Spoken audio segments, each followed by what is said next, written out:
teman terbaik kamu. Pro 2 FM, teman terbaik kamu.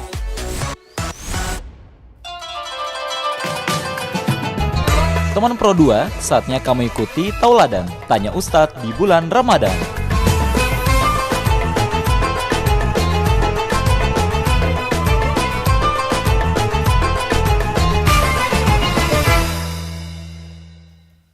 Assalamualaikum warahmatullahi wabarakatuh. Selamat sore teman Pro 2. Selamat datang di Tauladan Tanya Ustadz di bulan Ramadan. Kali ini ada aku Randa di sini yang nemenin kamu di Tauladan ya selama 1 jam ke depan. Dan tentunya spesial tema kita hari ini teman Pro 2. Kalau misalnya kamu udah lihat nih Instagramnya kita di @rripro2 Tarakan. Tema kita pada sore hari ini adalah adab dalam sholat berjamaah. Dan tentunya nanti bareng sama Ustadz Arman Aryadi SHI. Dan tentunya sudah hadir bersama kita di sini teman Pro 2 ada Ustadz Arman ya. Dan nantinya kita akan dengarkan dulu tausiah dari Ustadz Arman dan setelah itu akan dilanjutkan dengan segmen tanya jawab. So tanpa berlama-lama lagi teman Pro 2 langsung aja saya persilakan kepada Ustadz Arman untuk memberikan tausiahnya. Bismillahirrahmanirrahim. Assalamualaikum warahmatullahi wabarakatuh. Alhamdulillahilladzi an'amana bi ni'matil iman wal islam. Wassalatu wassalamu ala asyrafil anam sayyidina wa maulana Muhammadin sallallahu alaihi wasallam wa ala alihi wa ashabihi wa dzurriyyatihi ulil kiram. Amma ba'd. Pemirsa Pro 2 yang dirahmati oleh Allah Subhanahu wa taala, pada sore hari ini pembahasan kita terkait tentang adab di dalam sholat berjamaah yang tentunya kita ketahui bersama bahwa sholat berjamaah ini merupakan sholat yang afdal dikerjakan, utamanya ketika berkaitan dengan sholat 5 waktu itu sendiri. Maka baginda Nabi Muhammad SAW mengungkapkan sholatul jama'ati afdala min sholatil fadzi bisab'in wa ishrina darajah. Sholat berjamaah ini lebih afdal daripada sholat sendiri sebanyak 27 derajat. Maka tentunya di bulan Ramadan ini kita jadikan sebagai momentum kita kembali ke masjid. Tujuan kita tidak lain tidak bukan yaitu melaksanakan sholat berjamaah. Bagaimana kita mengisi masjid-masjid, memakmurkan masjid dengan melaksanakan sholat berjamaah. Ya tentunya bukan hanya sholat fardu yang 5 waktu, akan tetapi juga sholat-sholat sunnah yang dikerjakan secara berjamaah seperti sholat tarawih, sholat malam, tahajud dan lain sebagainya. Kemudian berbicara tentang adab. Kalau kita bahas makna daripada adab ini erat kaitannya dengan etika. Artinya ini adalah hal yang perlu kita perhatikan ketika kita melaksanakan sholat berjamaah yang erat juga kaitannya antara imam dengan makmum. Jadi antara imam dengan makmum harus tahu kapasitasnya masing-masing. Kapasitas sebagai imam dan kapasitasnya sebagai makmum. Jangan sampai nanti antara imam dengan makmum tidak memahami kapasitas masing-masing, akhirnya terjadi miskomunikasi di dalam sholat berjamaah. Inilah pentingnya kita membahas adab di dalam sholat berjamaah. Apa-apa saja yang merupakan adab di dalam sholat berjamaah? Yang pertama yang perlu kita perhatikan, bagi seorang imam dianjurkan untuk tidak memulai takbiratul ihram sebelum shaf itu sempurna, lurus dan rapatnya. Jadi ini yang pertama. Artinya seorang imam ini harus memastikan bahwa shaf itu sudah lurus dan rapat dan sudah terisi secara sempurna. Karena kadangkala kita dapati imam itu tidak memperhatikan hal yang seperti ini. Hanya langsung dia memulai sholat dengan takbir ihram tanpa mengingatkan kepada makmumnya yang ada di belakang, jamaah yang ada di belakang untuk merapatkan shaf, meluruskan shaf dan mengisi shaf-shaf yang kosong. Makanya selalu kita dapati imam itu dalam mempersiapkan makmum mengatakan sawu sufufakum atau istau wastaqimu, luruskan, rapatkan shaf. Kenapa? Fa inna taswiyatas sufufi min tamamis shalah. Karena taswiyah, lurusnya shaf, rapatnya shaf, terisinya shaf-shaf yang kosong itu merupakan min tamamis shalah, bahagian daripada kesempurnaan sholat, utamanya sholat berjamaah. Jadi ini terkait dengan fadilah atau keutamaan di dalam sholat berjamaah. Maka imam ini jangan sampai dia mengabaikan masih ada shaf yang kosong di depan, ternyata dia sudah mulai sholat dengan takbiratul ihram. Bahkan kadangkala yang sepele kita dapati antara shaf kiri dengan shaf kanan, ini kadangkala juga terlepas daripada pantauan imam. Ya, padahal sebenarnya masalah keseimbangan shaf antara shaf kanan dan shaf kiri itu perlu diperhatikan karena ini erat kaitannya dengan kesempurnaan sholat berjamaah. Jangan sampai ada kesan shaf kanan itu lebih penuh dibandingkan shaf yang sebelah kiri. Mentang-mentang pintunya itu ya lebih dekat ke shaf kanan. Ya, jadi orang kadang malas ngisi shaf yang sebelah kiri. Kenapa? Karena harus jalan jauh untuk mengisi shaf yang sebelah kiri. Makanya dia lebih mengisi shaf yang sebelah kanan. Begitupun ketika misalnya shaf pertama sudah penuh, dalam mengisi shaf yang kedua itu mulai dari ya patokan sejajar dengan imam di tengah. Ya. Jadi bukan ngambil dari kanan atau kiri, tapi langsung ambil di tengah sejajar dengan imam di shaf yang kedua. Begitu seterusnya ya. Setelah ngambil yang tengah, ambil kanan, kemudian kiri, begitu seterusnya sampai shaf yang paling belakang. Lalu Nabi mengatakan khairus sufufi awwaluha, sebaik-baik shaf adalah yang paling depan. Wa syarruha akhiruha, dan seburuk-buruk shaf adalah yang paling belakang. Jadi kita bisa jadi melaksanakan sholat berjamaah, sama-sama berjamaah, akan tetapi pahalanya beda. Kenapa? Ada yang berada di shaf depan, ada yang berada di shaf belakang. Ada yang dekat dengan imam, ada yang jaraknya agak jauh dari imam. Nah, ini terkait dengan fadilah keutamaan. Dan ini adab yang perlu diperhatikan. Termasuk kadangkala dalam mengisi shaf yang kosong di depan, kadangkala banyak di antara kita yang masih mempersilahkan orang lain untuk mengisi shaf depan yang masih kosong. Ya, padahal sebenarnya kalau kaitannya dengan fadilah keutamaan, apalagi ini ibadah, harusnya kita tidak mendahulukan orang lain atau mempersilahkan orang lain untuk mengisi shaf depan yang kosong, tapi justru kita dahulukan diri kita mengisi shaf depan yang kosong. Kenapa? Al-isaru bil qurbi makruh. Isar, mendahulukan orang lain dalam hal ibadah, hukumnya makruh. Adapun hal yang lain di luar ibadah, kaitannya dengan hubungan terhadap sesama manusia atau sesuatu yang sifatnya sosial, muamalah, maka itu mahbub, dianjurkan.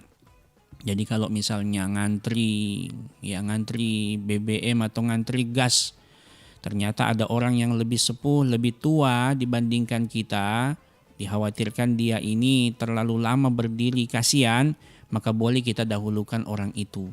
Tapi kalau masalah ibadah, seperti mengisi shaf yang paling depan, kita jangan mendahulukan orang lain, mempersilahkan orang lain, tapi kita dahulukan diri kita. Nah, ini yang pertama. Jadi usahakan imam itu memperhatikan lurus rapatnya shaf sebelum takbiratul ihram.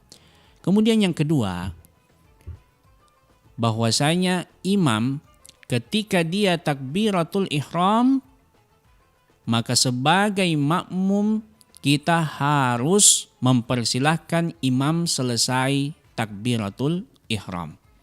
Barulah kita takbir ihram. Karena kadang-kala kita dapati ada makmum yang terlalu bersemangat, ya istilah kita orang Tarakan terlalu laju. Akhirnya imam itu baru setengah takbir, lalu dia takbir ihram.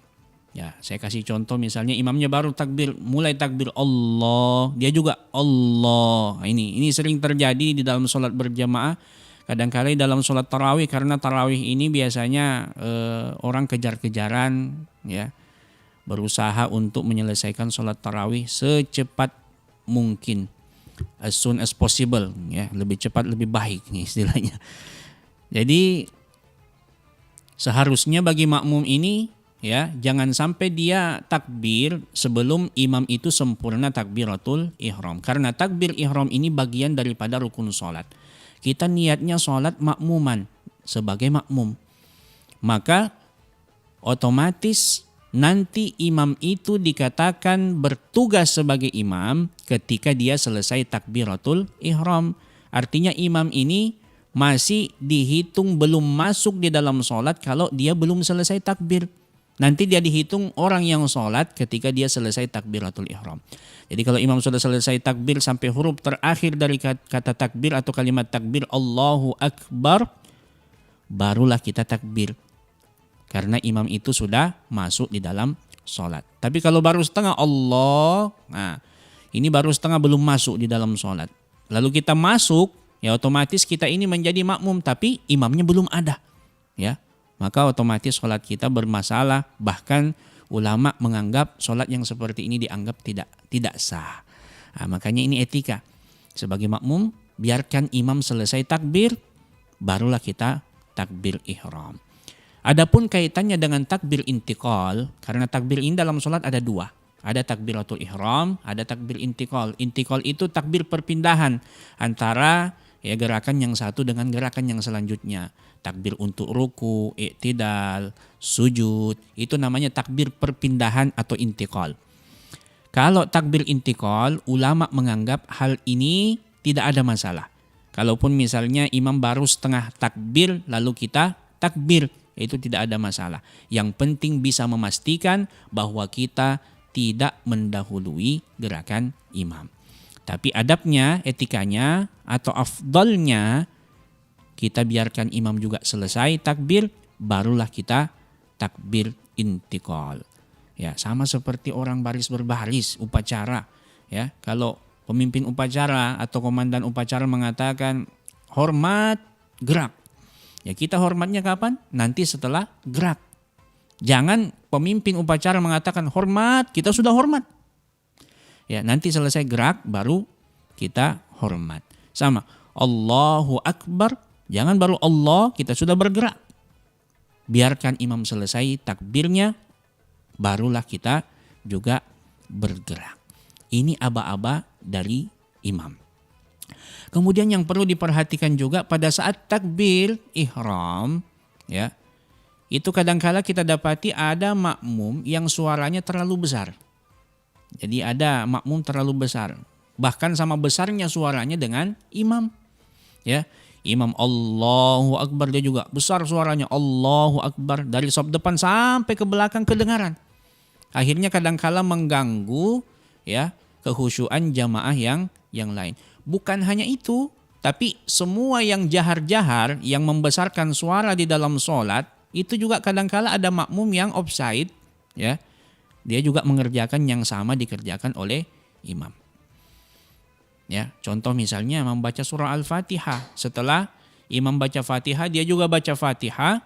Kadangkala suaranya terlalu besar. Ya, dia baca Fatihah kedengaran sampai di belakang. Padahal imam itu dianjurkan, disunnahkan untuk jahar, sementara makmum dianjurkan untuk sir, mengecilkan suara. Yang dimaksud sir itu apa? Mengecilkan suara paling tidak hanya untuk memperdengarkan diri kita sendiri. Nah, ini yang harus kita perhatikan. Nah, kemudian selanjutnya antara imam dengan makmum yang perlu diperhatikan bahwa di dalam sholat imam ini jangan sampai terlalu memanjangkan sholat secara umum. baik itu bacaannya, berdirinya, rukuknya atau sujudnya. Ya, jadi imam itu memang dianjurkan untuk meringankan sholat. Makanya dalam riwayat itu sahabat mengatakan, ya kami ini tidak pernah melihat sholat yang paling ringan. Jadi ma ra'aitu sholata ahadin akhaffa sholatin wa atamma min Rasulillahi sallallahu alaihi wasallam. Jadi kata sahabat, aku tidak pernah melihat sholat yang paling sempurna dan paling ringan kecuali dari baginda Nabi Muhammad sallallahu alaihi wasallam. Artinya ya yang namanya sholat itu ya bukan dilihat dari panjangnya, dari durasinya. Akan tetapi bagaimana kita mengkondisikan dengan keadaan makmum kita yang ada di belakang. Kalau makmum kita banyak orang tua, maka otomatis kita dianjurkan untuk meringankan bacaan sholat. Ya bahkan kalaupun ada makmum kita, ya anak muda, akan tetapi ada satu saja orang tua. Nah ini patokan para ulama kita. Jadi misalnya ini rata-rata makmum kita anak muda semua yang kuat. Tapi ada satu orang tua, tetap standar orang tua yang digunakan. Apalagi kalau di belakang kita semuanya rata-rata orang yang sudah sepuh. Ya karena yang di belakang kita ini keadaan makmum ini macam-macam. Ada orang yang sudah tua, ada orang yang lanjut usia, ada orang yang sakit mungkin. Atau orang yang mempunyai hajat, ya. Dia mau melanjutkan urusannya setelah sholat. Kalau dipanjangkan takutnya dia tidak khusyuk. Ya termasuklah orang yang dalam keadaan menahan ingin buang hajat. Jadi lagi pengen kentut misalnya. Jadi kalau sholat ini lagi kebeler, lagi pengen kentut kan orang tidak khusyuk dalam sholat. Kalau imam memanjangkan bacaan otomatis ya pikiran orang ini tidak bakal khusyuk. Yang dipikirkan bukan Allah lagi tapi WC. Makanya ya dianjurkan bagi imam untuk meringankan bacaan. Ya. Ini harus diperhatikan. Karena jangan sampai nanti ada kesan jamaah itu kapok melaksanakan sholat berjamaah.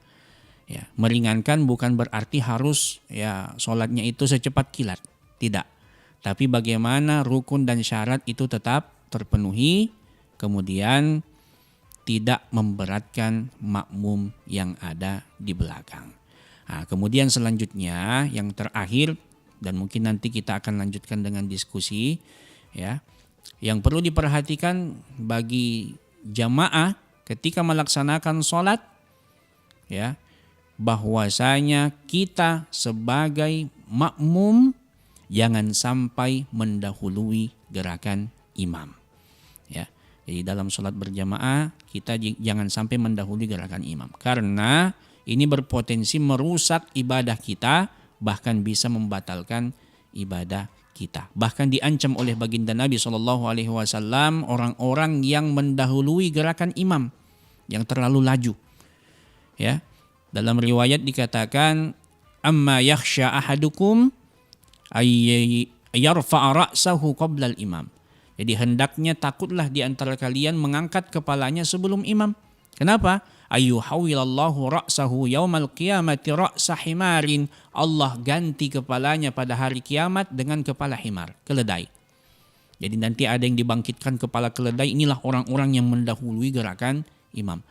Wa fi riwayatin surat himarin, dalam riwayat lain bukan hanya kepalanya yang diganti tapi bentuk tubuhnya ketika dibangkitkan pada hari kiamat. Wa fi riwayatin, dalam riwayat lain surat kalbin, bukan bentuk himar saja tapi ada yang bentuk ya mohon maaf seperti anjing dibangkitkan dari kuburnya. Kenapa?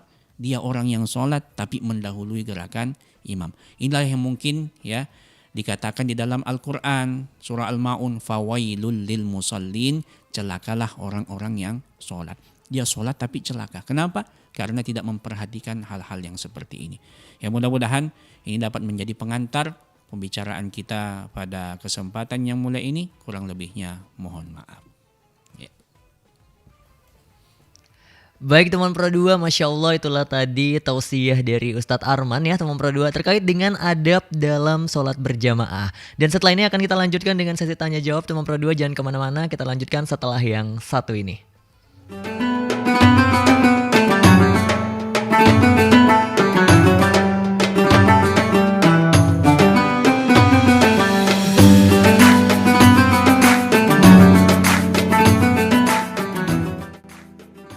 Assalamualaikum warahmatullahi wabarakatuh. Marhaban ya Ramadan. Bulan suci kembali hadir membawa cahaya bagi hati yang ingin kembali pulang. Membawa ketenangan bagi jiwa yang rindu didekatkan dengan Sang Pencipta. Ramadan bukan sekedar menahan lapar dahaga, tetapi perjalanan mensucikan niat, memperbaiki diri dan menata kembali arah hidup dengan penuh keikhlasan. Di bulan yang penuh ampunan ini, mari kita perbanyak syukur, menebar kebaikan, menjaga lisan serta perbuatan. Karena sejatinya kemuliaan Ramadan terletak pada bagaimana kita memperbaiki hubungan dengan Allah, sekaligus menguatkan kepedulian kita kepada sesama. Saya Haris Munandar, Kepala LPP RRI Tarakan, beserta angkasawan dan angkasawati, mengucapkan selamat menjalankan ibadah puasa Ramadan 1447 Hijriah. Semoga setiap langkah ibadah kita dilapangkan, setiap doa diijabah, dan setiap amal diterima sebagai bekal menuju pribadi yang lebih baik. Wassalamualaikum warahmatullahi wabarakatuh.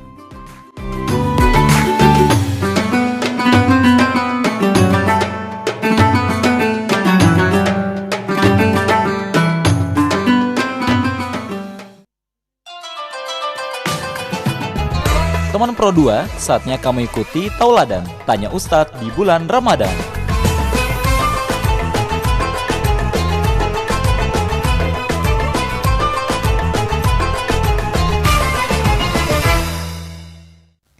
Teman Pro 2, masih ada aku Randa di sini yang nemenin kamu di segmen Tauladan ya, dan tentunya juga masih ada Ustadz Arman nih di sini. Halo, assalamualaikum Ustadz. Waalaikumsalam warahmatullahi Oke, wabarakatuh. Ustadz gimana kabarnya Ustadz? Alhamdulillah. Alhamdulillah.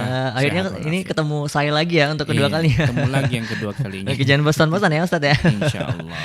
Nah, aku udah kumpulin beberapa pertanyaan nih Ustadz dari teman Pro 2 ya. Ada Iya. yang masuk dari Instagram, ada juga yang dari WhatsApp Iya. nih. Nah, yang pertama mungkin tapi dari aku dulu deh. Yang pertama nih Ustadz. Oke.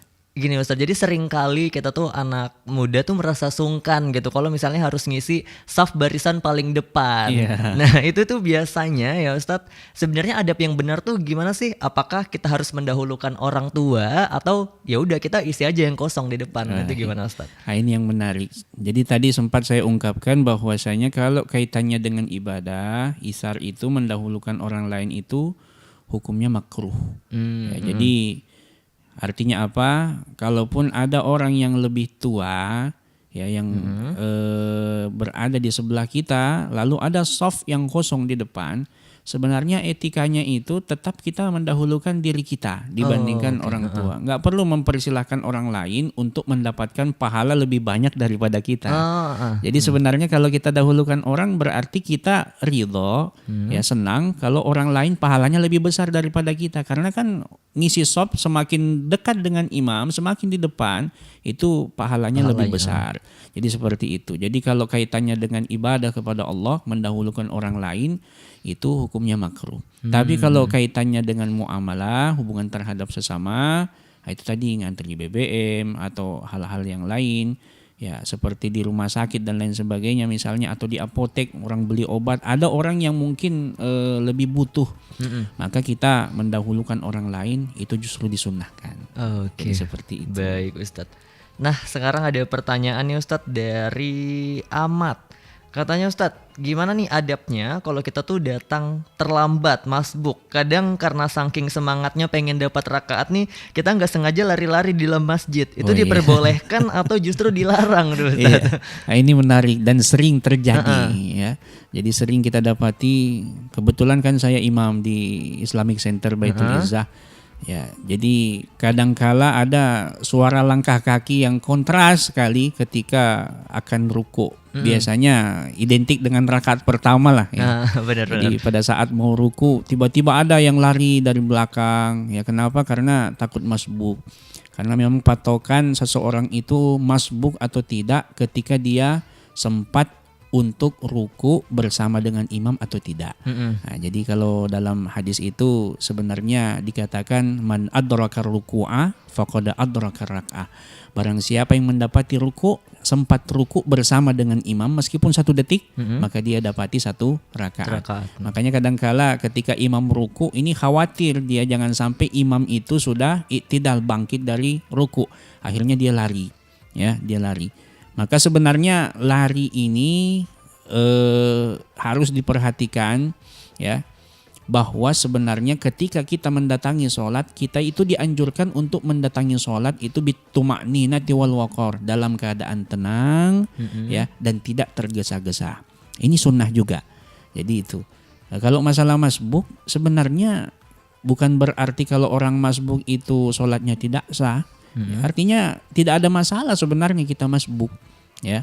Kita masbuk dalam sholat tidak ada masalah. Cuma kadangkala ada orang yang menganggap bahwa jadi masbuk itu suatu kekurangan atau aib bahkan, ya. Jadi sebenarnya khusyuk itu lebih penting dibandingkan kita mendapati sholat dari awal sampai akhir. Maka apalagi kalau kita lari kan ngos-ngosan itu, ya. Bawaannya nanti ngos-ngosan. Belum lagi kita mau niat, ya. Takutnya nanti ya sholatnya sholat isya, niatnya malah sholat maghrib ngos-ngosan kan tidak khusyuk. Nah, jadi itu ujung-ujung sampai di tempat imam, ya, di shaf, ya, karena dia kejar imam tadi. Yang terjadi apa? Ternyata pada saat dia ruku, imam sudah bangkit dari ruku, nggak sempat juga. Jadi yang bagus bagaimana kita berusaha untuk tenang, ya, mendatangi tempat sholat, masuk ke dalam shaf. Ya, kalaupun misalnya kita dapati imam itu ruku, maka kita tidak masbuk. Tapi kalau nggak sempat, ya sudah, kan masih ada yang namanya masbuk nambah. Jadi yang penting kekhusyuan kita tetap terjaga daripada kita mengejar itu tadi sampai ngos-ngosan tidak khusyuk. Yang repotnya lagi, kadangkala ada yang mengabaikan takbir ihram, dia langsung ruku saja. Nah, ini kan yang perlu diperhatikan karena takbiratul ihram ini rukun sholat. Jadi harusnya dia kalau masuk di shaf langsung Allahu Akbar takbir ihram, baru dia takbir untuk ruku. Jadi ada 2 takbir yang dilakukan. Kadang-kala ada orang takbir langsung ruku, ya.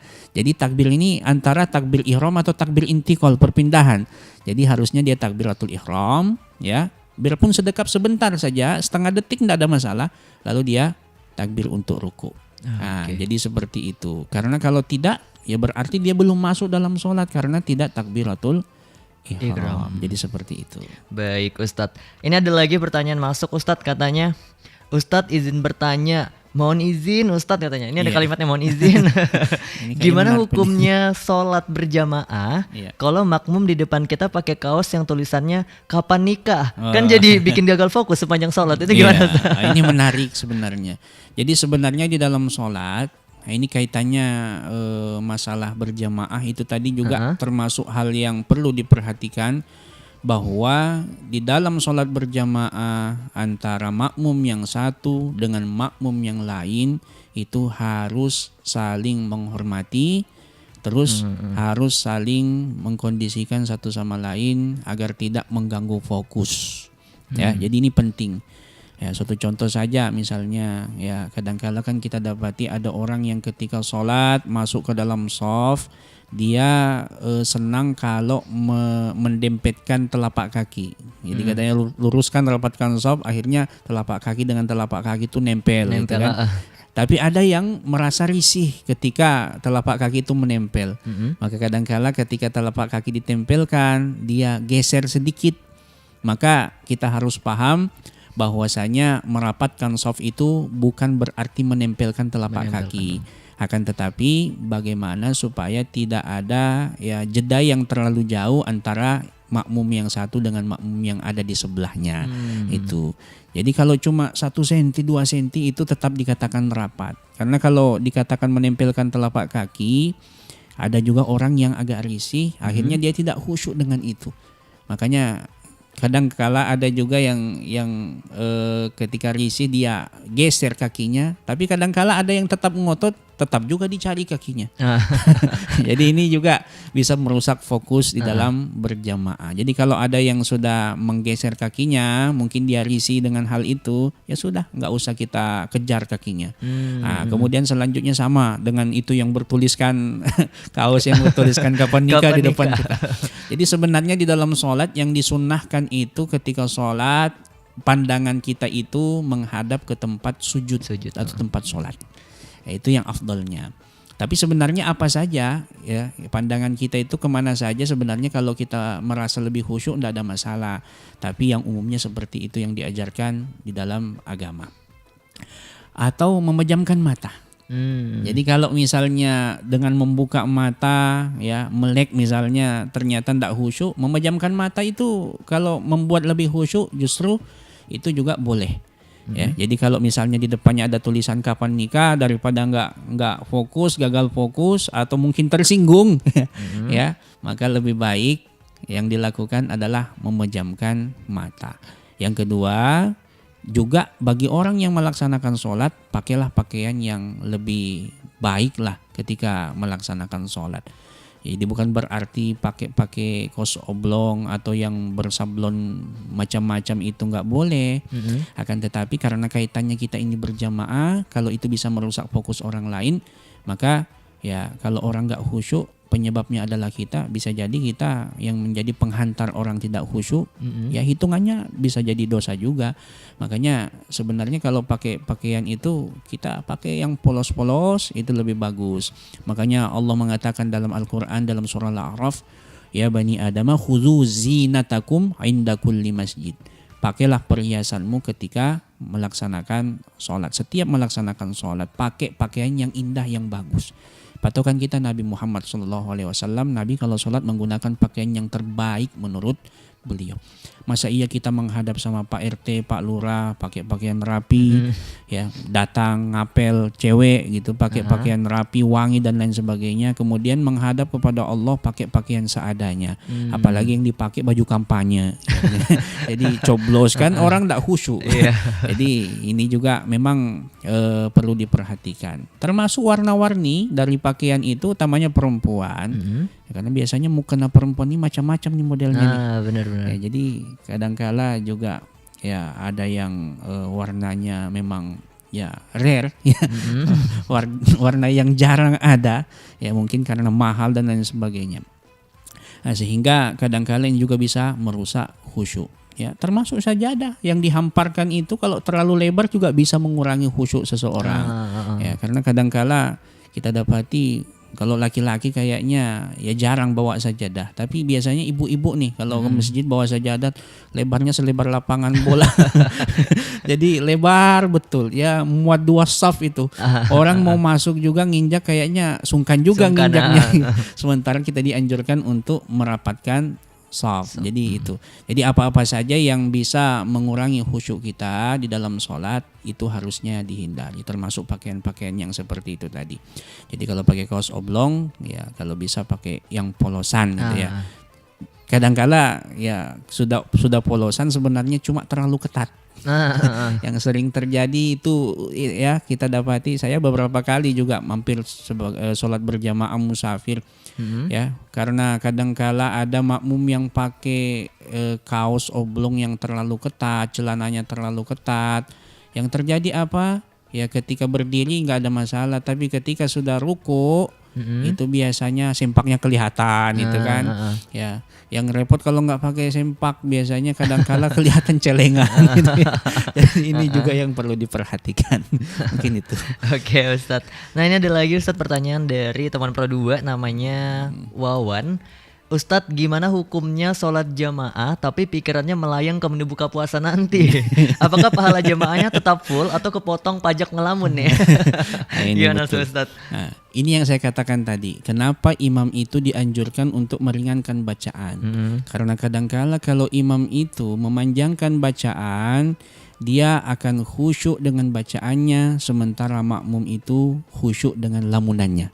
Jadi ya imam itu enak khusyuknya. Kenapa? Dia baca. Sementara ayat yang dibaca oleh imam belum tentu dihafal oleh makmum. Jadi kalau ayat yang dihafal mungkin masih mending makmum bisa ngikut. Tapi kalau dia baca ya surah-surah yang panjang, ya surah Al-Baqarah, Ali Imran, An-Nisa yang dibaca, yang kadangkala makmum itu nggak hafal ayat itu, ya karena makmum nggak hafal biasanya yang terjadi apa? Makmum itu ngelamun, mikirin yang lain-lain, ya mikirin.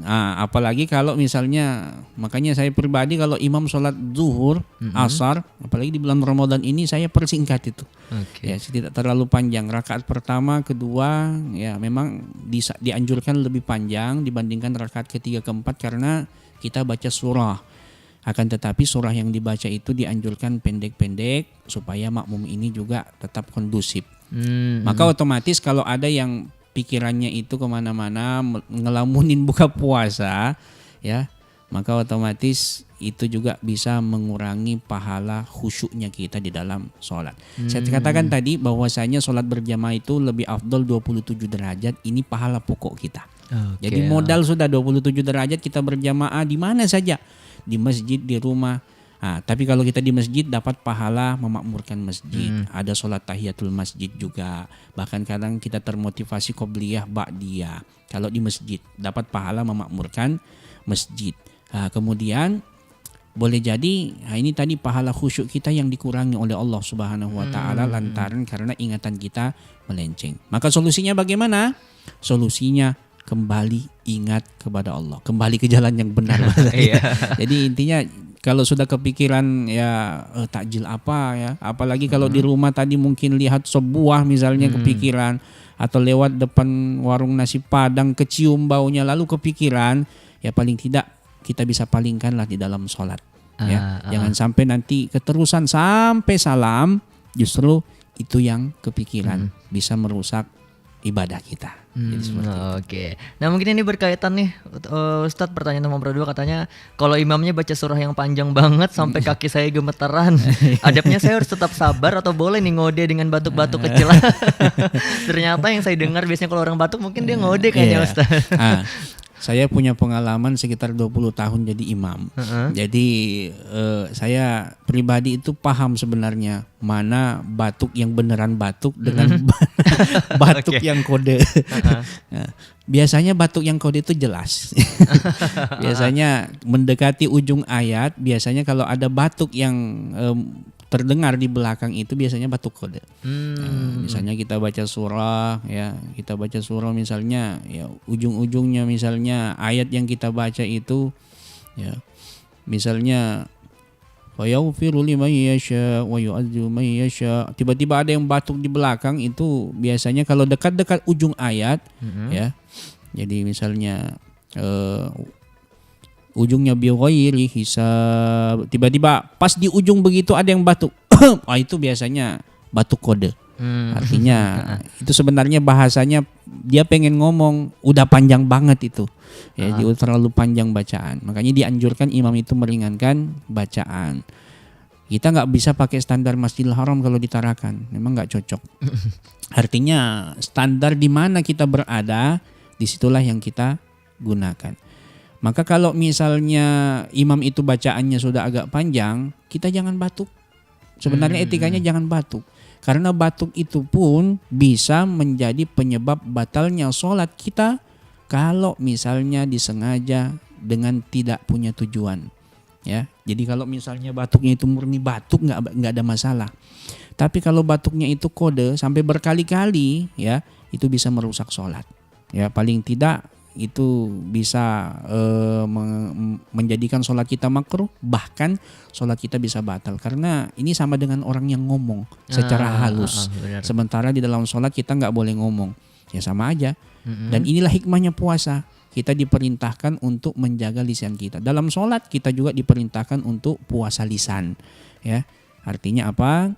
Bahwa kalau imam bacaannya agak panjang, maka kita cukup bersabar saja, kita perbaiki ingatan kita kepada Allah, zikir kita perbaharui terus, ya mudah-mudahan ya sampai ruku itu kita tidak kehilangan fokus, karena sudah otomatis kehilangan fokus. Jadi kalau batuk-batuk itu Ya, memang sering terjadi di mana-mana. Jangankan itu, kadangkala sementara kultum, ceramah itu kan kalau terlalu panjang juga ya batuk-batuk atau bahkan teriak amin gitu kan, sama khutbah Jumat. Jadi ada yang kita dapati di Tarakan ini fenomena para ustadz ketika ngisi khutbah Jumat itu ada hukum yang tidak tertulis lah bahasanya. Ya, jadi durasi khutbah Jumat itu di Tarakan, kalau standar Tarakan itu 10 menit sampai 15 menit, maksimal itu 15 menit. Jadi kalau sudah lewat dari itu sebenarnya melanggar etika. Ya, jadi makanya biasanya kadangkala jangan heran kalau ada makmum yang batuk-batuk tadi ya sampai berkali-kali.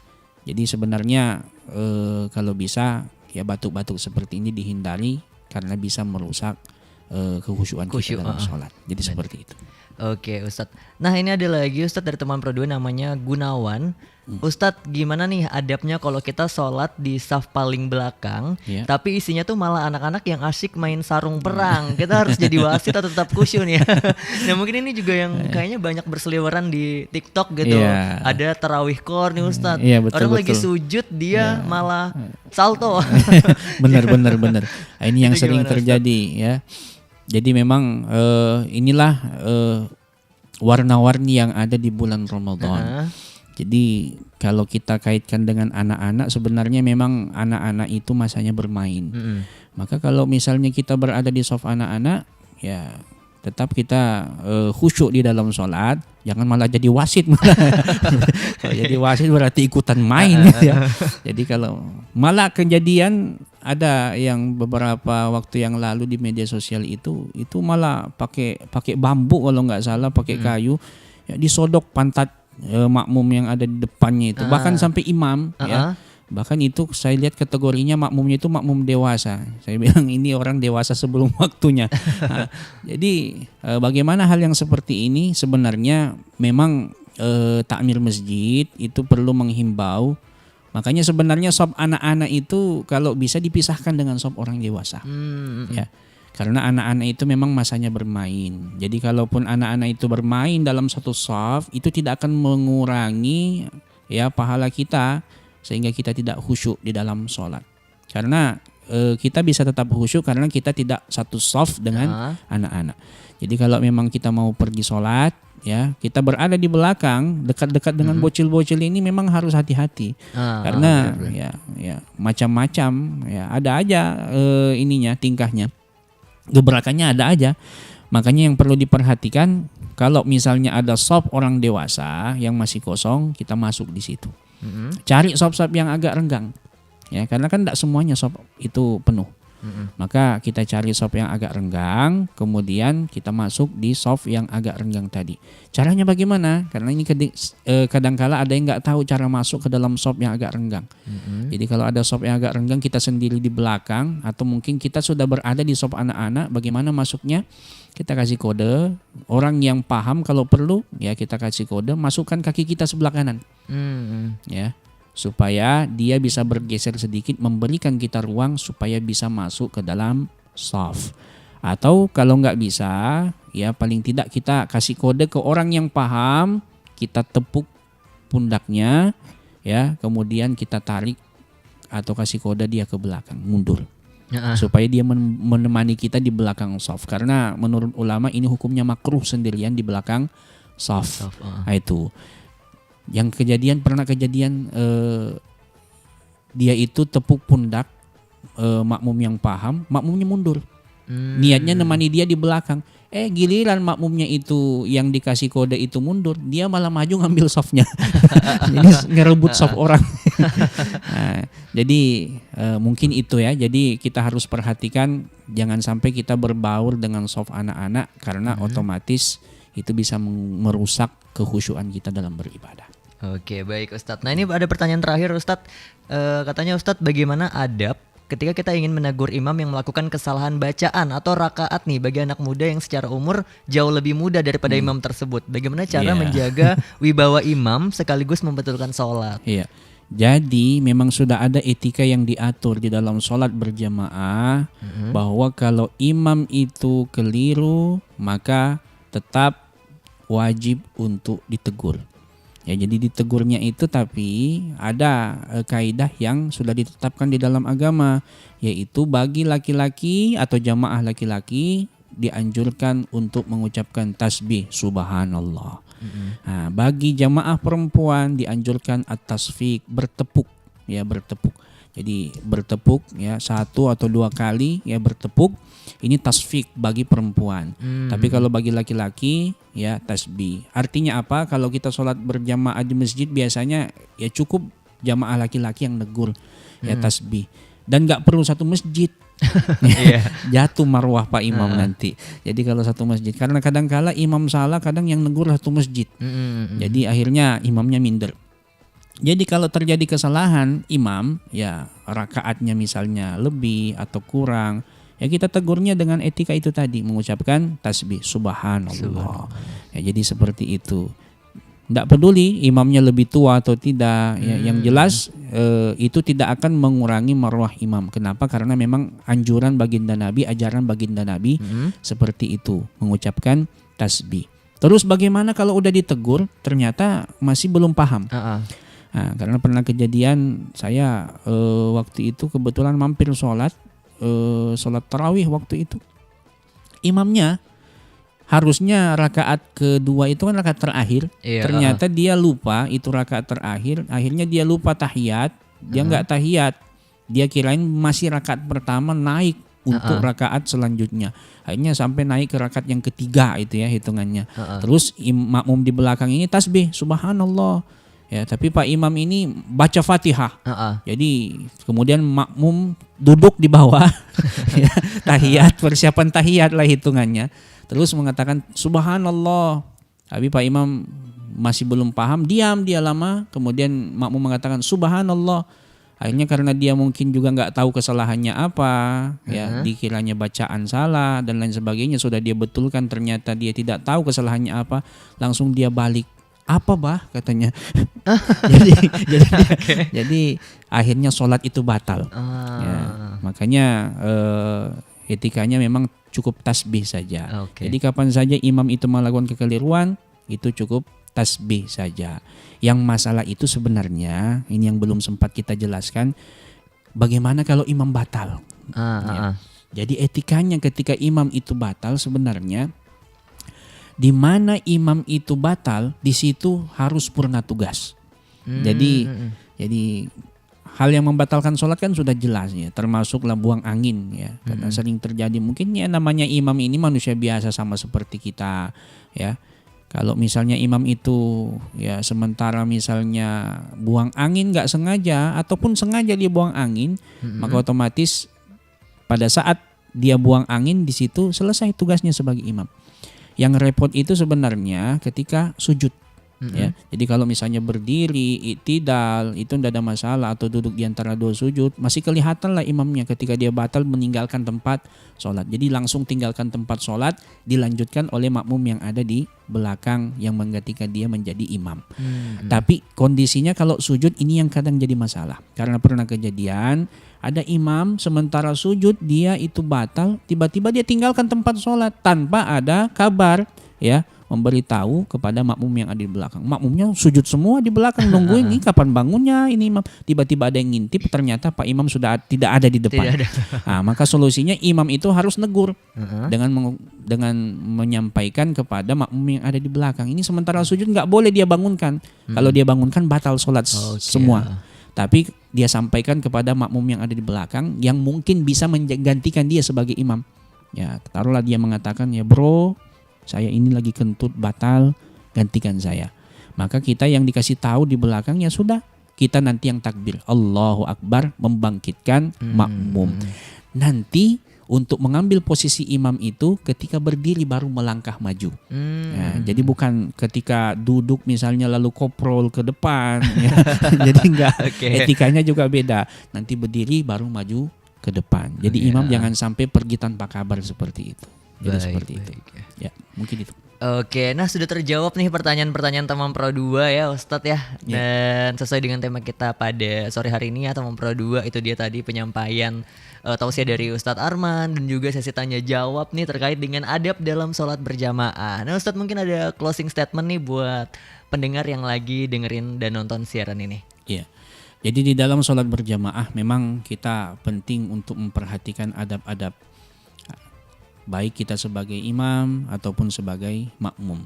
Karena yang kita harapkan tidak lain tidak bukan adalah sinergitas antara imam dengan makmum, dan bagaimana suasana kita sholat berjamaah itu tetap kondusif. Maka penting bagi kita untuk memperhatikan adab-adab yang ada.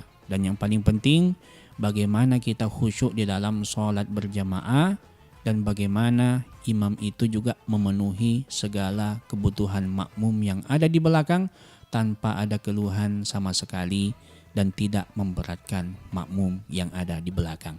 Sebagaimana baginda Nabi SAW di dalam riwayat, beliau pernah marah lantaran karena ada sahabat yang bernama Muaz bin Jabal itu memanjangkan bacaan sholat maghrib baca surah Al-Baqarah. Ya, akhirnya makmum itu ada yang kabur meninggalkan tempat sholat dan memilih untuk sholat munfarid sendiri, mufarakah.